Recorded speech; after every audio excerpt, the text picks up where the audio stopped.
Hey everyone, it's Matt Munson here and I'm back with another episode of the Arkham Asylum grapple gun build.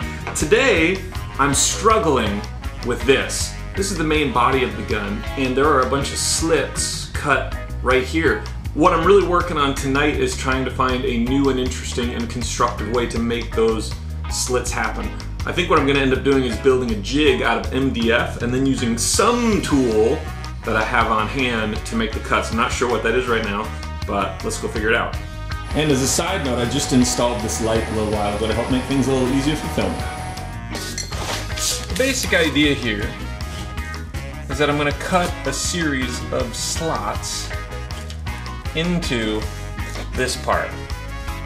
Cut them this way. I've got a couple ideas in mind, but the real limitation is this thickness right here. This needs to be 0.1 inches, and I'd rather do it in a single pass than have to do multiple passes.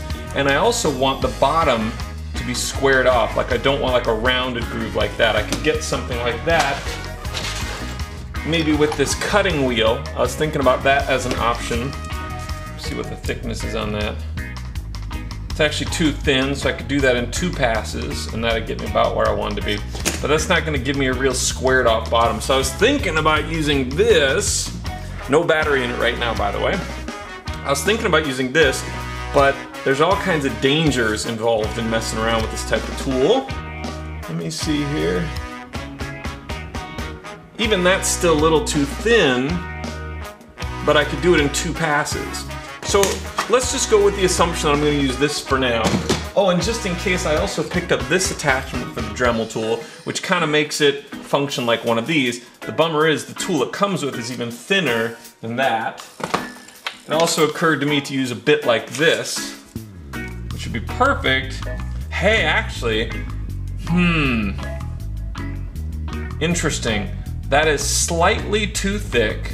That's 0.11 inches, and I want 0.1, but it might be worth sacrificing a bit of accuracy because this will make it a lot easier. The complication with this is I'll have to use my router attachment.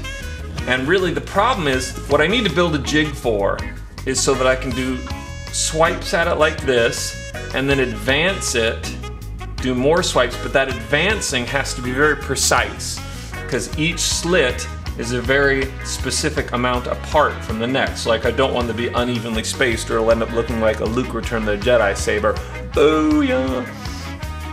So I think what I'm going to do, since I found this, I don't want to mess with this because I'll end up chopping off at least 2 fingers. So I'm going to go with this now that I know that it's about the right thickness. I'll probably have to end up doing a couple passes at each slot, going deeper each one, because if I try to do it all one, what you get is called deflection.